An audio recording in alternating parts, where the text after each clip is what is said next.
उस तरीके से हमेशा से तैयारी हुई और इंस्पिरेशन मिला। और हालांकि ये स्कूल टाइम से डिसाइडेड था कि जब भी जॉब करेंगे तो सिविल सर्विसेज में ही जाना है, फिर चाहे वो केंद्र का हो या राज्य का। जी।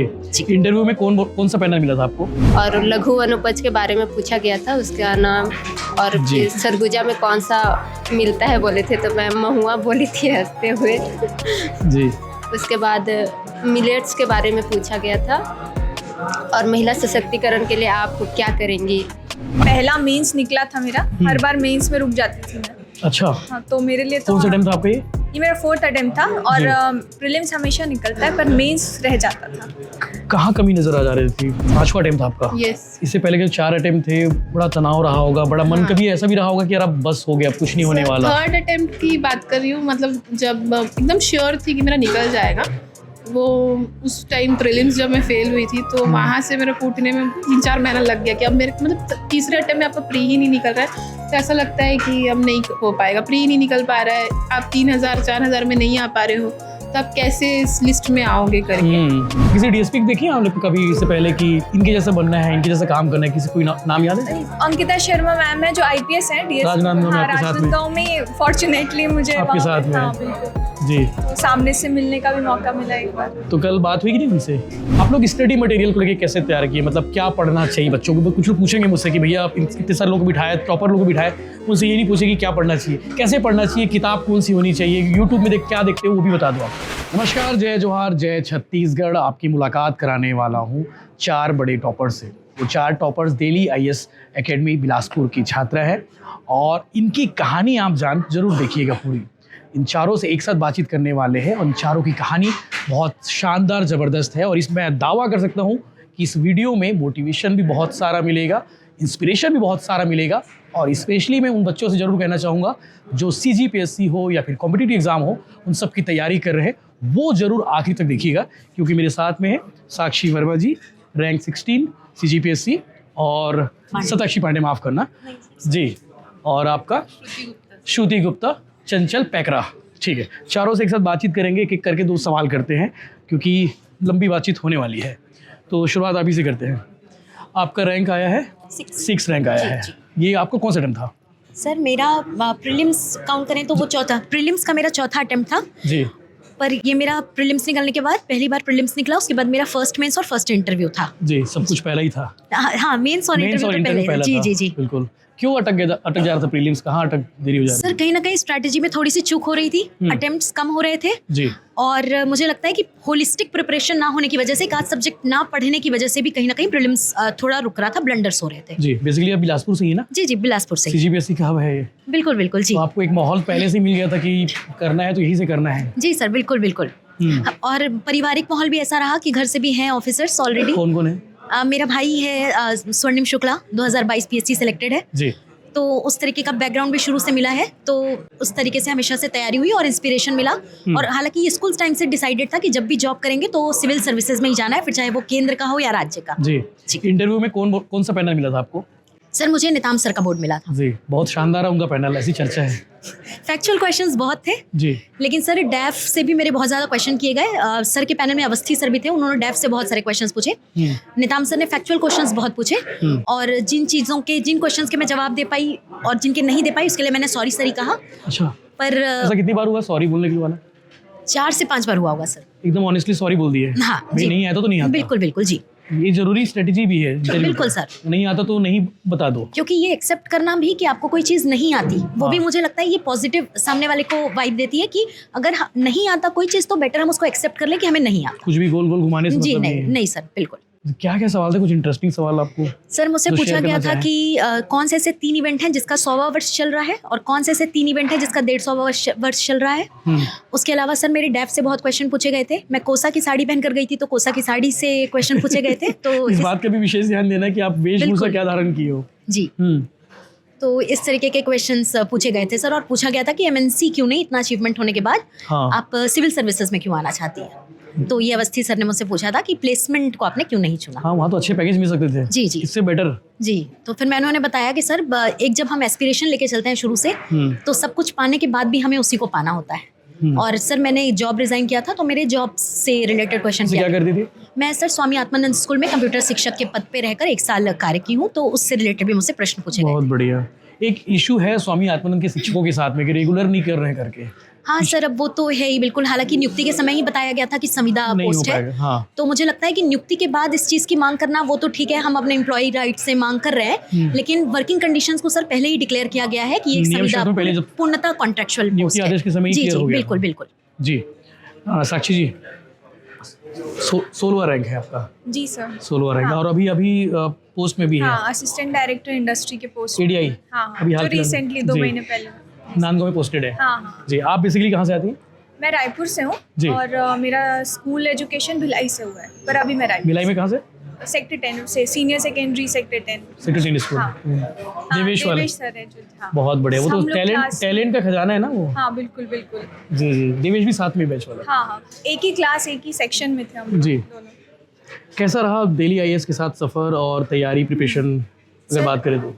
हाँ, तो सर यहाँ जो टेस्ट सीरीज़ होती थी मेंस की, मैंने मेंस प्रीलिम्स यहाँ पे टेस्ट सीरीज़ लगाई है और मुझे उससे बहुत हेल्प हुआ, क्योंकि 500 लोग लगभग यहाँ टेस्ट देते थे मेंस का, और सबकी कॉपी जैसे रिजल्ट के बाद जो टॉपर है उनकी कॉपी डलती थी, तो उससे मुझे काफ़ी सीखने को मिलता था। जी। मॉडल आंसर्स, कुछ भी क्वेश्चन क्वेरीज हो, मुझे हर चीज़ को मैं यहाँ सॉल्व बिल्कुल। करती थी। जब रिजल्ट आया रात के 12:01 2 मिनट के आसपास, इंतज़ार आपको भी रहा होगा? जी सर, बहुत। हम तो 9 बजे से देख रहे थे कि अब कब आए- रिजल्ट आएगा। हाँ जी। आ ही नहीं रहा था, बहुत इंतज़ार था। रिजल्ट वक्त कहाँ थे और? मैं तो राजनांदगांव में अच्छा, थी। घर। हाँ, मैं ऑफिस से आई थी 6 बजे, उसके बाद दोस्तों से बातचीत चल रही थी और उसके बाद वेट ही कर एक रहे थे। दुखी सी रही होगी कि आज हाँ, रिजल्ट सर। आने वाला है। बिल्कुल सर, ये मेरा मतलब पहला मेंस निकला था मेरा। हर बार मेंस में रुक जाती थी मैं। अच्छा, हाँ, तो मेरे लिए तो कौन सा टाइम था आपका ये? ये मेरा 4th अटेम्प्ट था और प्रीलिम्स हमेशा निकलता है, पर मेंस रह जाता था। कहाँ कमी नज़र आ जा रही थी? सर वही आंसर आपने- राइटिंग की प्रैक्टिस नहीं करना, प्लस गाइडेंस नहीं था मेरे पास उस टाइम। मतलब मैंने कहीं कोचिंग ऐसा नहीं किया था उस टाइम। फिर मैं दिल्ली IAS में टेस्ट सीरीज के थ्रू जुड़ी थी, तो उससे मुझे काफ़ी हेल्प। वाकई में। आपसे इंटरव्यू में क्या पूछे गए थे? आपका वो पैनल हाँ, कौन था? मेरा भी निताम सर का ही निताम बोर्ड सर था। था। हाँ। जी। मुझसे मोस्टली मेरे डिपार्टमेंट से रिलेटेड क्वेश्चंस थे और ADI कुछ चूंकि बन चुकी है सिचुएशनल आप। क्वेश्चंस थे, हम्म। जैसे राष्ट्रीय गान और राष्ट्रीय गीत में क्या अंतर है। अच्छा। हाँ, और फिर पीछे किनकी फोटो लगी है, तो महात्मा गांधी जी की थी, तो उनको महात्मा की उपाधि किसने दी, ऐसे। यानी कि इंटरव्यू में कुछ भी पूछा जा हाँ, सकता है, बिल्कुल, उस बिल्कुल। प्रीमाइसेस से रिलेटेड हाँ, हो या फिर आपके हॉबी से रिलेटेड। हाँ। हॉबी क्या लिखा था आपने? मेरा चेस खेलना था। अच्छा, हाँ। उससे रिलेटेड पूछे गए होंगे। कुछ क्वेश्चन चैंपियन कौन है, क्या हाल? लेटेस्ट ग्रैंड मास्टर कौन है, फीमेल ग्रैंड मास्टर्स कितने हैं इंडिया में, ऐसे जी। कुछ। घर वालों का कैसा सपोर्ट रहता है इस सब मामलों में? सर, और मेरे चूंकि घर मेंस पे- निकल नहीं रहा था आपका, हाँ। उस बीच में कैसा रहा होगा? तनाव भी रहा होगा कि नहीं? हाँ सर, वो तो था। लेकिन वही एक पोस्ट था तो थोड़ा रिलैक्सेशन था, पर क्योंकि मेन फोकस तो CGPSC सिविल सर्विस एग्जाम ही रहता है, तो एक इमोशनल जो अटैचमेंट है इस एग्जाम से, वो हमेशा, इसलिए रिजल्ट का इंतजार बहुत था। ये इजी हो जाता है क्या कि कोई पोस्ट पहले आ जाए उसके बाद DC DSP थोड़ा इजी हो जाए? सही है ऐसा? नहीं सर, ऐसा नहीं है। मेहनत तो करनी ही पड़ेगी हाँ। अपनी, पर जैसे एक सिक्योरिटी जो होती है, जॉब सिक्योरिटी, वो फीलिंग आ जाती है। जी। कोई DC मिल जाएगा आपको? मिल नहीं गया? नहीं नहीं, अभी मेरा DSP। सॉरी। बहुत बढ़िया। किसी DSP को देखिए आप लोग कभी इससे पहले कि इनके जैसा बनना है, इनके जैसा काम करना है? किसी कोई नाम याद है? अंकिता शर्मा मैम है जो IPS हैं DSP। राजनांदगांव में हाँ, आपके साथ में? राजनांदगांव में फॉर्चुनेटली मुझे आपके वहाँ साथ पे- में? हाँ बिल्कुल, जी। तो सामने से मिलने का भी मौका मिला एक बार। तो कल बात हुई कि नहीं उनसे? नहीं सर, मैं ऑफिस से आई हूँ, शायद उनको अभी इतना पता नहीं होगा। मैं 1 महीने ही हुआ है राजनांदगांव में। अब जी। राज्योत्सव के टाइम में उनसे मिली थी। क्या अच्छा लगता है गीता जी में? उनकी पर्सनालिटी जैसे और जैसा वो काम करती है। बहुत सख्त है। और हाँ चलिए उनके जैसे बनने की कोशिश करेंगे। बिल्कुल, बिल्कुल। अब तो नांदगांव जाओगे तो मिल ही लेना। अब तो आपके हाँ, SP भी हैं वो। हाँ, हाँ, हाँ। एक ही डिपार्टमेंट वाले। बढ़िया। जी। जी sir, thank you. Saurabh sir के बारे में पूछ लेता हूँ आपसे। जी, सौरभ सर का गाइडेंस कैसा रहा? क्योंकि मैं थोड़ी देर पहले ना बच्चों से बातचीत कर रहा था, बहुत सारे बच्चे मिले, हर बच्चे की जुबान पर Saurabh sir Saurabh sir. Saurabh sir मुझे लगता है जैसे बोलते हैं CGPS सर का, मैंने एक वीडियो देखी थी, how to deal with depression, और उस टाइम मेरे पास कोई पोस्ट नहीं थी, ADI भी नहीं था, तो जी। मैंने वो वीडियो देख के मुझे ऐसा लगा कि ऐसे कोई अपना कोई हमसे बात कर रहा है और मुझे मेरे लिए बना है वो वीडियो ऐसे, क्योंकि मैं बहुत ज़्यादा डिप्रेस टाइप फील करती थी, क्योंकि मेरा हर बार ही वैसा ही रिजल्ट आना, वही फिर से मेहनत करना, फिर उठ के वापस से रेडी होना, तो ये सब मुश्किल हो गया था। सर के उस एक वीडियो ने काम कर दिया। बस थैंक यू वेरी मच। जी। साक्षी गुप्ता ना? श्रुति, सॉरी माफ करना, सॉरी मैं कोई नाम, बात नहीं, मैं इतनी सारी नाम जैसे एक जैसे ही है, थोड़ा सा मैं कंफ्यूज हो गया हूँ। जी। आपका रैंक 46वां आया ना? 43 से 43, सॉरी माफ़ करना। क्या पोस्ट मिली आपको? सर नायब तहसीलदार। नायब तहसीलदार, बढ़िया। किसी नायब तहसीलदार को जानते हो? हाँ, सर अभी तो जानने का अब जानने- ऐसे नहीं जानी हूँ, जी मतलब सीनियर्स जो पोस्टेड थे उनको जानती हूँ। जी। आपका कौन सा अटेम्प्ट था? मेरा 5th था सर। 5वां अटेम्प्ट था। हाँ। काफ़ी मुश्किल रहा होगा 4 के। हाँ सर, शुरू के 3 तो प्रीलिम्स ही नहीं निकल रहे थे। अच्छा। लेकिन जो 3rd प्रीलिम्स था उसमें मेरा सी सेट से रुका था 0.2 मार्क्स से। हाँ। जीएस में मेरा 20 मार्क्स एक्स्ट्रा ही था कट ऑफ से ज़्यादा, हम्म। तो फिर मैंने सी सेट पे काम किया हम्म। वापिस से। फिर लास्ट वाला मेंस मेरा 3 मार्क्स के कारण इंटरव्यू कॉल नहीं आया, और ये मेरा पहला इंटरव्यू था। और ये पोस्ट बिल्कुल। क्या पूछा गया था इंटरव्यू में? पहला इंटरव्यू, और वीके मन में बहुत सारे सवाल रहे होंगे इंटरव्यू देने से पहले। हाँ सर, और मार्क्स अच्छे मिले हैं। हाँ। और वीके मैम का था, तो वहाँ पे मैम ने पहले तो विमेन एम्पावरमेंट के बारे में पूछा, जी। फिर नक्सल जो अभी चल उन्मूलन रहा है कार्यक्रम चल रहा है उसके बारे में पूछा। फैक्चुअल मेरे जॉब से सहकारिता कैसे आप करेंगे, मतलब मैं अभी सहकारी विभाग में। अभी हैं क्या आप? हाँ सर, मैं राजनांदगांव में ही हूँ। अच्छा।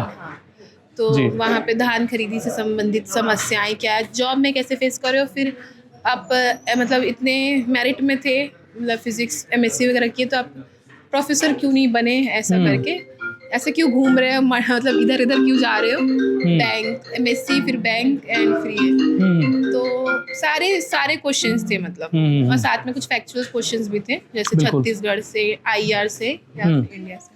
बिल्कुल शानदार। लेकिन आप 5वां अटेम्प्ट था आपका। यस। इससे पहले के 4 अटेम्प्ट थे, बड़ा तनाव रहा होगा, बड़ा मन कभी ऐसा भी रहा होगा कि यार अब बस हो गया, अब कुछ नहीं होने वाला? 3rd अटेम्प्ट की बात कर रही हूँ, मतलब जब एकदम श्योर थी कि मेरा निकल जाएगा, वो उस टाइम प्रीलिम्स जब मैं फेल हुई थी, तो वहाँ से मेरे फूटने में 3-4 महीना लग गया कि अब मेरे मतलब तीसरे अटेम्प्ट में आपका प्री ही नहीं निकल रहा है, तो ऐसा लगता है कि अब नहीं हो पाएगा, प्री नहीं निकल पा रहा है, आप 3000-4000 में नहीं आ पा रहे हो, तो आप कैसे इस लिस्ट में आओगे करके। तो वो एक अंदर सेल्फ डाउट रहता है। फिर मतलब बाकी टॉपर्स की जब बातें सुनते थे आप, कि वो भी 4थे, 5वें, 6वें अटेम्प्ट में भी बन रहे हैं, जैसे डीएसपी डीसी लोग, तो वहाँ से मोटिवेशन गेन करते थे कि सेल्फ बिलीव मेरे को ऐसा लगता है सबसे ज़्यादा इम्पॉर्टेंट है। जी। अगर आपको विश्वास है कि आप कर सकते हो, तो आपके घर वालों ऑटोमेटिक, घर वालों का तो सपोर्ट सबसे ज़्यादा हमेशा इम्पोर्टेंट है। रहा। मेरे घर वाले सबसे ज़्यादा सपोर्ट किए, मतलब मेरी मम्मी, मेरे पापा, मेरे भाई, सब ने थ्रू आउट द जर्नी मेरे को बहुत सपोर्ट किया है। उनके बिना तो पॉसिबल भी नहीं था। जी। लेकिन बिलीव कराना कि मैं कर सकती हूँ, ये भी इम्पोर्टेंट होता है। और एक कहीं ना कहीं आता था कि कुछ तो गड़बड़ है, उसको फिर वही करेक्शन करना इम्पोर्टेंट हो जाता है। और मेंस मेरा फिर भी ठीक था, मतलब प्रीलिम्स ही थोड़ा नहीं निकलता था। फिर मैंने अटेम्प्ट्स इंक्रीज किए, तो टेस्ट सीरीज में मेरे मार्क्स अच्छे आने लग गए, टॉप 10 ऐसे आने लग गए थे।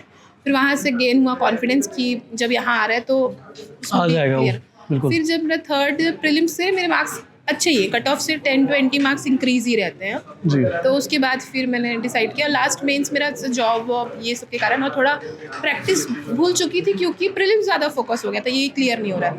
फिर अगर मेंस की तैयारी करोगे तो प्रीलिम्स हो ही जाएगा। हाँ फिर जी। हाँ ऐसा सर भी बोल रहे थे, मैं सुन रहा था। हाँ सर, तो मेंस सबसे पहले ही करिए। आप एक अप्रोच लेके चलेंगे। अगर आप सातों पेपर को पढ़ रहे हैं तो आप गारंटी मानिए कि प्रीलिम्स के 70 से 80% तो हो ही जा रहा है। जी। फिर फैक्ट पे फोकस करिए, क्वेश्चन लगाने पे फोकस करिए, टेस्ट सीरीज पे फोकस करिए, और उसके बाद जो भी आपको लग रहा है कि मेरा क्यों रॉन्ग हो रहा है उसका एनालाइज करेंगे, तो जी। वहाँ से हो सकता है। ये तारीख वारी याद करनी पड़ती होगी ना, बड़ा मुश्किल रहता हाँ होगा। ये सर, fact इसका पे- ट्रिक क्या है? ये सर प्रॉपर बोलते हैं, सन रिवीजन रिवीजन करो, चर्चा करो, डिस्कस करो। हाँ, रिवीजन बार बार नोट्स को खोलिए, और अनवांटेड भी फैक्ट याद ना करें, किसी से भी नहीं बन रहा है। जी। ह्यूमन कैपेसिटी है, सर्टिनिटी, मतलब उतना याद करें जितना इम्पोर्टेंट एग्जाम के। जी जी कुछ चीज़ों को इग्नोर करना भी। जी। चंचल जी, आपको भी गाड़ा गाड़ा बधाई हो। आप कहाँ से आती बेसिकली? काराबेल, सरगुजा जिला। ताराबिल? काराबेल काराबिल, अच्छा, काफ़ी दूर हो गए। जी, सरगुजा जिला में है। सरगुजा जिले में है। जी। मैन सरगुजा से पाट कितना दूर पड़ता होगा ये? 45 किलोमीटर 45 किलोमीटर। काफ़ी जंगल पट्टी हो गया ना? जंगल, हाँ है। जी जी। आपके मन में कहाँ से आया ख्याल कि CGPSC करना चाहिए, अधिकारी बनना चाहिए? किसको देखे थे आपने? जब मैं जगदलपुर में थी तो एक बार बस्तर दशहरा देखने गई थी। अच्छा, देखने गए थे घूमने?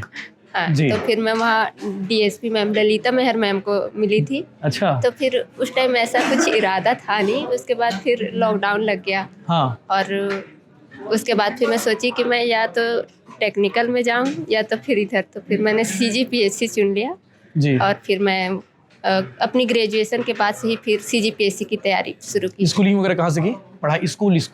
मैं स्कूल, मेरी जो स्कूल है एकलव्य विद्यालय से हुई है। एकलव्य विद्यालय, हाँ, बहुत सन्ना बढ़िया। जसपुर से। जी जी। और ग्रेजुएशन वो शासकीय इंजीनियरिंग महाविद्यालय जगदलपुर से हुई है। अरे ग्रेट, जीसी वाली है, बहुत बढ़िया। ब्रांच क्या था आपका? Civil branch. सिविल था। ऐसा लोग बोलते हैं कि इंजीनियर वाले मतलब इंजीनियरिंग वाले सब कुछ कर सकते हैं, कुछ भी कर सकते हैं। आप में से और कौन कौन इंजीनियरिंग वाले? सभी इंजीनियरिंग वाले हैं। जी, सीएस वाली है, बहुत बढ़िया। आप इसकी एक स्कीम के थ्रू पढ़ रही ना यहाँ पे, एक स्कीम के थ्रू की योजना, एकलव्य स्कीम। एकलव्य स्कीम के थ्रू। पीसीएम भी था, एकलव्य स्कीम बाद में मैं ज्वाइन की थी। जी जी। पापा क्या करते हैं आपके? पापा किसान है मेरे। कितना एकड़ है? ज़्यादा तो नहीं है, लगभग 4 एकड़। 4-5 एकड़ है, मतलब घर के लायक हो जाता है, बढ़िया। हाँ। जी जी जी जी। बाकी आपका भी फर्स्ट अटेम्प्ट था ना ये? हाँ, प्री सेकंड था, मेंस और Pre-second था। इंटरव्यू फर्स्ट था। इंटरव्यू में क्या पूछा गया होगा आपसे? फिट करी को और किस नाम से जानते हैं? किसको? फिट करी। अच्छा, ये सवाल था। हाँ। और उसके बाद फिर हाँ। जो सिविल इंजीनियरिंग से रिलेटेड क्वेश्चन पूछे थे, जी। जैसे कि जो काली मिट्टी है तो आप वहाँ बिल्डिंग कैसे बनाएंगे। तो फिर मैं उसमें आधा बता पाई थी। अब मेरे को फाउंडेशन का नाम याद नहीं आ रहा था कि जी। कौन सा फाउंडेशन लगाएंगे। उसके बाद फिर मैं सॉरी बोल दी और एक क्वेश्चन पूछे थे, सबरी नदी पर पुल कैसे बनाएंगे करके। क्योंकि कॉलेज का नाम पूछे तो जगदलपुर आया, तो फिर जी। सबरी नदी उधर है, तो फिर मैं उसमें सॉरी सर बोल दी। और टेक्निकल से और 2-4 क्वेश्चन पूछे थे, तो उसमें मैं सॉरी बोली। और लघु वनोपज के बारे में पूछा गया था, उसका नाम। और जी। फिर सरगुजा में कौन सा मिलता है बोले थे, तो मैं महुआ बोली थी हंसते हुए। जी। उसके बाद मिलेट्स के बारे में पूछा गया था, और महिला सशक्तिकरण के लिए आप क्या करेंगी, नक्सल मिटाने के लिए आप अपने स्तर पर क्या करेंगी, जी। ये सब क्वेश्चन। ऐसा कोई सवाल जो आपको हैरान किया हो कि यार ये भी कोई पूछा जा सकता है क्या, ये सवाल कैसे आ गया? ऑबिट सवाल कोई? नहीं, ऐसा नहीं पूछे थे। जी जी जी। हाँ, एक क्वेश्चन था जो सिविल से रिलेटेड था। जी। एक सब्जेक्ट का शॉर्ट फॉर्म पूछे थे, और वो मैं सुनी नहीं थी। जैसे हम लोग मॉस पढ़ते हैं, ऐसे पढ़ते हैं, जी। तो हम शॉर्ट फॉर्म से ही जानते हैं। लेकिन सर कुछ ऐसा पूछे थे, टास्क या कुछ करके, तो फिर वो मेरे को थोड़ा अजीब लगा था कि मैं इतना सब्जेक्ट पढ़ी हूँ और मेरे को उसका नाम नहीं पता है शॉर्ट फॉर्म में। तो ये जी। थोड़ा सा अजीब। डिप्टी कलेक्टर बनने वाली हैं आप, घर वालों को क्या बताइए आपने? सबसे पहला फ़ोन किसको किए थे? माँ पापा को क्या बताया? हाँ, घर में रात के 1 बजे की रात थी। के 1 बजे बताए? क्या बताया? गुड न्यूज़ है बोले? क्या बोले? रोना? हाँ। डायरेक्ट रोना चालू कर दिया, ऐसा लग रहा है इमोशन नहीं, नहीं। मैं रिजल्ट आने से पहले रो चुकी थी। अच्छा। क्योंकि है बड़ी चीज़ है रिजल्ट। उसके बाद मैं घर कॉल की, हाँ। तो फिर मैं बताई कि मम्मी एक खुशखबरी देना है। तो मम्मी रात के 1 बज रहे थे, मम्मी सोची कि हाँ, सब हाँ। सो गए थे। तो फिर क्या है, तो फिर मैं बताई मेरा CGPS निकल गया। उसके बाद फिर मेरे पापा भी उठ गए थे। उसके बाद पापा बोलते हैं, हाँ मेरे को पता था, तभी इतना रात को फ़ोन आया है, बोलते हैं। रात के फ़ोन आया मतलब कुछ बात है हाँ, करके। जी। क्योंकि मैं रात में जनरली फ़ोन नहीं करती हूँ, पहली जी। बार की थी। तो फिर पापा बोलते हैं कि देखा, मैं बोला था कि हो जाएगा करके। और फिर सब बहुत खुश हो गए। मम्मी सुबह बताती है कि रात में फिर नींद ही नहीं आया। बाप रे। तो अभी घर गए कि नहीं गए आप अभी मिलने? जाऊंगी। अभी तक घर नहीं गए हो? नहीं, अभी नहीं गई हूँ। अब पोस्ट भी आ गया, कल अलॉट भी हो गया पोस्ट आपको। अब दूर है घर, तो फिर मैं सोची सर लोगों से मिल के डायरेक्ट घर घर जाऊंगी। वहाँ भी एकदम मतलब उत्सव की तैयारी चल रही होगी आपकी, जाने के बाद ग्रैंड वेलकम भी होगा। जी, पहली बार मेरे को लेने आएंगे। पहली बार लेने आएंगे। अच्छा, वो लोग आ रहे लेने के लिए? हाँ। चलो बहुत बढ़िया, शानदार, ज़बरदस्त। एक सवाल आखिरी सवाल, आप लोग स्टडी मटेरियल को लेके कैसे तैयार किए? मतलब क्या पढ़ना चाहिए बच्चों को? कुछ लोग पूछेंगे मुझसे कि भैया आप इतने सारे लोग को बिठाए, टॉपर लोग को बिठाए, उनसे ये नहीं पूछे कि क्या पढ़ना चाहिए, कैसे पढ़ना चाहिए, किताब कौन सी होनी चाहिए, यूट्यूब में क्या देखते हो वो भी बता दो आप, एक एक करके। फिर मैं जी। जो DIA का बुक है वही प्रीफर की थी। जी। और छत्तीसगढ़ का तो हरी राम जो हर कोई पढ़ता है। तो और क्लास में जो नोट्स बनवाते थे वो जी। नोट्स, तो उसमें मैं जो किनारे में छोटा जगह बचता है, तो मैं वहाँ जो मेन लाइन होता था, लाइन में एक वर्ड रहता है जो मेन पॉइंट होता है, तो फिर मैं रिवीजन करते टाइम वो पॉइंट मैं लिख लिया करती थी। जी। तो मेरा जो है DIA बुक और मेरा अपना नोट्स और उसके किनारे लिखा शॉर्ट जी। नोट्स और रिवीजन बार बार। सौरभ सर ने आपके बारे में कहा, मैं आप स्टेज पे थी, मैं नीचे था सामने, आप मेरी खास स्टूडेंट है करके। जी। जी, सर के बारे में क्या कहोगे? सर बहुत अच्छे हैं। सर जी। हमेशा से इंस्पिरेशन रहे हैं। मैं सोची थी जब मैं पोस्ट पा जाऊंगी तो मैं सर से मिलूंगी, तो मैं आज मिली। आज अच्छा लगा सर से मिलके। और मेरा जो आंसर राइटिंग है कहीं ना कहीं उसमें सौरभ सर का बहुत योगदान है, क्योंकि वो सोचने पे मजबूर कर देते हैं।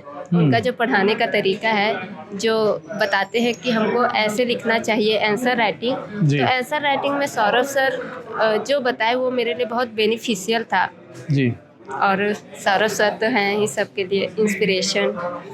जी श्रुति जी, आप अपने उसके बारे में बताइए, स्टडी मटेरियल के बारे में। सर मेरा स्टडी मटेरियल दिल्ली आइस का ही है जी। मतलब यहाँ पे मेंस कुछ के लिए बनाते हैं, यहाँ पे देते हैं। हाँ सर, बुक्स जी। अवेलेबल है जी। और क्लास नोट्स जो थे उसको, और साथ में सौरभ सर के जो नोट्स रहते थे उसको बाद में सिनॉप्सिस के फॉर्म में लिख लेते थे मेंस का, और PYQ सॉल्व करते थे हम लोग। प्रीलिम्स के लिए भी घटना चक्र और कोचिंग नोट्स। बाकी GS वगैरह के लिए कोई रिलेवेंट जो करंट अफेयर होते हैं ना, वो कहाँ से, अखबार क्या करंट अफेयर न्यूज़पेपर कौन सा अखबार पढ़ते हैं? मैं दैनिक भास्कर। Dainik Bhaskar, thank you. उस अखबार में मैं 10 साल काम किया हूँ। अच्छा। भिलाई राजनांदगांव। जी जी। सर मुझे लगता है कि जब आप इस जर्नी में आते हैं तो सबसे पहले अच्छे बुक्स का चयन करना बहुत इंपॉर्टेंट है। जी। जैसे कुछ बुक्स हैं जो एकदम पॉपुलर है और पढ़नी ही सजेस्ट कर दीजिए चाहिए। आप। हाँ बिल्कुल, जैसे पॉलिटी के लिए M लक्ष्मीकांत बिल्कुल पढ़ना ही चाहिए। जी। हिस्ट्री वगैरह के लिए सर ऐसा है कि हम उसको किसी भी मटेरियल को उठा के केवल फैक्ट रटने की कोशिश करते हैं, लेकिन जब तक हमारा फाउंडेशन स्ट्रांग नहीं है, स्पेक्ट्रम नहीं पढ़ना है मत पढ़िए, पर एटलीस्ट दृष्टि की जो क्विक बुक आती है वो मुझे लगता है उठाना बहुत ज़रूरी है। उसके अलावा जब हम ज्योग्राफी की बात कर रहे हैं तो ज्योग्राफी का चूंकि मेंस में वेटेज कम है और प्रीलिम्स में भी ऐसा है कि ज्योग्राफी काफ़ी डुएबल है, तो उसके लिए हम किसी भी कोचिंग मटेरियल का नोट्स पिक कर सकते हैं जी। लेकिन जो ऐसे सब्जेक्ट्स हैं कि जो इम्पॉर्टेंट है और जिनकी जानकारी हमको होनी चाहिए, मुझे लगता है पहले उनका स्टैंडर्ड बुक्स पढ़ना चाहिए। सब्जेक्ट की समझ जब हमको हो जाए तो फिर हमको उसके अकॉर्डिंगली मेंस के 7 पेपर के लिए नोट्स बनाना चाहिए, क्योंकि अगर हम बिना बेस स्ट्रॉन्ग के नोट्स बनाएंगे तो वो नोट्स एक पॉइंट ऑफ टाइम के बाद जाके ना यूजलेस हो जाएंगे। तो नोट्स जो होता है एक एडिशन होता है और वो आप तभी बनाए जब आपका बेस स्ट्रॉन्ग हो जाए। फिर जब 7 पेपर के आपके नोट्स बन जाए तो बार बार अपने नोट्स को रिवाइज कीजिए, आंसर राइटिंग कीजिए, तो उससे आपका मेंस स्ट्रॉन्ग हो जाएगा। और जो स्टैंडर्ड बुक से आपने पढ़ा है या जो भी कोचिंग मटेरियल आपके आसपास हैं उनसे बार बार फिर आप फैक्ट रिवाइज कीजिए, तो उससे आपका प्रीलिम्स स्ट्रॉन्ग हो जाएगा। तो ये एक होलिस्टिक प्रिपरेशन होती है जो हम मेंस, प्री और बाद में हमको इंटरव्यू तक लेकर जाते हैं। बिल्कुल। और YouTube वगैरह भी देखते हो क्या? जी जी बिल्कुल, नहीं बिल्कुल सर, बिल्कुल। मैंने पॉलिटी के लिए जब जो कॉन्सेप्ट मुझे नहीं समझ आते थे या ऐसा लगता था कि बुक पढ़ते पढ़ते बोरिंग लग रहा है, अब हम किसी को सुन लेते हैं, तो मैंने पॉलिटी के लिए हर्षित द्विवेदी सर एक बहुत अच्छा पढ़ाते हैं यूट्यूब में, मैंने उनको बहुत फॉलो किया है। उसके अलावा सर ज्योग्राफी के लिए रैंडमली जो भी एनिमेटेड चैनल्स होते थे, मतलब आजकल एनिमेशन के बेस पे पढ़ाई, बिल्कुल बिल्कुल बिल्कुल, तो उसको फॉलो किया। हिस्ट्री तो सर खुद से रिवाइज करते थे, लेकिन जब जहाँ पे बहुत ज़्यादा मोनोटोनस हो जाता था कि पढ़ते पढ़ते बहुत फैक्ट हो गया, अब याद नहीं हो रहा, तो उसके लिए भी यूट्यूब चैनल प्रेफर कर लेती थी मैं। और CG के लिए सर मुझे ऐसा लगता है कि अच्छी बुक्स पढ़ लीजिए, जैसे कि हिस्ट्री के लिए हम जानते हैं कि राम कुमार बिहार सर की बुक है, ज्योग्राफी के लिए LN वर्मा सर की बुक है। एक बार ये अच्छी बुक्स हम जब पढ़ लेते हैं और उसके बाद हम कोई भी पॉपुलर जो फैक्चुअल बुक उठाते हैं तो हमारी समझ इतनी डेवलप हो जाती है कि हमको फैक्ट्स याद होने चालू हो जाते हैं। बाकी करंट अफेयर कोई बड़े घटनाक्रम को जानना हो, समझना हो छत्तीसगढ़ के लिए, TV चैनल यूट्यूब में क्या देखते हो सर? जैसा कि प्रसार भारती, मैं सर न्यूज़पेपर रीडिंग कम बिलीव करती हूँ, मैं ऑनलाइन। बिल्कुल बिल्कुल, मेरा भी यही है, क्योंकि सर क्या होता है ना कि वहाँ पे कौन सी चीज़ें कैसी लिखी है और हमको उसको कैसे प्रोसेस करना है, इससे मुझे लगता है कि हमारे थॉट्स चेंज होते हैं। तो न्यूज़ हम पढ़ते हैं फॉर नॉलेज, फैक्ट कलेक्शन, तो मैं ऑनलाइन मटेरियल को यूज़ करती थी फॉर करंट अफेयर। और जब एग्जाम पास होने वाला होता था सर, तो जो बहुत पॉपुलर 2 मैगजीन्स हैं, एक पे डिपेंड नहीं होना चाहिए, तो एटलीस्ट 2 अच्छे मैगजीन्स आप पिक कर लीजिए प्रीलिम्स के पहले और उसको बहुत अच्छे से रिवाइज करके आप प्रीलिम्स में बैठ जाइए। तो जो साल भर आपने करंट अफेयर फॉलो किया वो तो आपके साथ रहेगा ही, और साल भर फॉलो करते करते आप फैक्ट मिस कर गए, आप पढ़ते पढ़ते भूल गए, तो एटलीस्ट प्रीलिम्स के पहले आप कोई 2 अच्छे मैगजीन उठा के रिवाइज कर लीजिए, तो उससे आपका करंट अफेयर का होलिस्टिक प्रिपरेशन हो जाता है, वो इतना पैनिक नहीं करता है एट लास्ट। बिल्कुल बिल्कुल, थैंक यू वेरी मच। साक्षी जी, आपकी स्टडी मटेरियल की बात करें, आप कैसे क्या पढ़ती हैं, कैसे तैयार की? तो सर मैंने भी मेजरली जो स्टैंडर्ड बुक्स है सब फॉलो किए हैं, और क्योंकि मैं इंग्लिश मीडियम से थी तो मोस्टली छत्तीसगढ़ के जो कंटेंट है वो दिल्ली IAS के में ही इंग्लिश मीडियम की मटेरियल अवेलेबल होते हैं। तो ज्योग्राफी, ऐसे सब्जेक्ट्स जो फ़िलासफ़ी, ज्योग्राफी, सोशियोलॉजी, ऐसे सब्जेक्ट मैंने कम्प्लीटली यहीं से रिलाई किया। कुछ स्टैंडर्ड बुक्स जैसे मैम ने भी बताया M लक्ष्मीकांत है और दृष्टि IAS की हिस्ट्री की बुक है, ये सब फॉलो किया है मैंने। बिल्कुल। बाकी मोटिवेशन के लिए दिव्य कीर्ति सर को देखते ही होंगे आप लोग? हाँ बिल्कुल सर, बिल्कुल। चलो, थैंक यू वेरी मच। एक आखिरी सवाल आप लोग से, डिस्ट्रैक्शन भी एक बड़ा चैलेंजिंग है आप लोगों के लिए, पढ़ाई जो करते हैं, आप लोग इन सब चीज़ कैसे दूर रहे होगे? जो डिस्ट्रैक्ट करती है उससे दूर कैसे जाना चाहिए? उससे बहुत सारे हो सकते हैं, डिस्ट्रैक्शन में बहुत सारी चीज़ें हो सकती है। जी सर, आप लोग कैसे- मेजरली सोशल मीडिया हम हाँ। देखते हैं कि रील्स और सोशल मीडिया का आजकल ट्रेंड जी। है, तो वो उसका एक एल्गोरिथम है, क्योंकि एक देखेंगे वो चलते जाएगा, इसलिए मैं थोड़ा अवॉइड ही करती थी। और टाइमर यूट्यूब या कोई भी ऐप में ना टाइमर लगा के रखती थी। अच्छा, इतने टाइम तक ही हाँ, देखना है? कि दिन में 1 घंटा लगा दिया, वो दिन भर में अभी अगर मैंने 15 मिनट स्क्रॉल किया है, फिर उसके बाद खुद थोड़ी पढ़ाई करके फिर 15 मिनट, तो ऐसे मैं मैनेज करती थी सोशल मीडिया। ऐसा अनलिमिटेड नहीं है। हाँ नहीं, वो एक Time बार के फिर साथ। वो ऐप अपने आप बंद हो जाता है, आप जितना टाइमर लगा कर। हाँ, फिर उसके बाद आपको कंट्रोल रखना है कि उसकी सेटिंग चेंज नहीं करनी जाके। खुद से कुछ हाँ। आप स्वतंत्र हैं उसके लिए। चलिए, थैंक यू वेरी मच, और मज़ा आ गया बातचीत करके। बहुत सारे मोटिवेशन, इंस्पिरेशन, मैंने शुरू में कहा था कि बातें बहुत सारी होगी।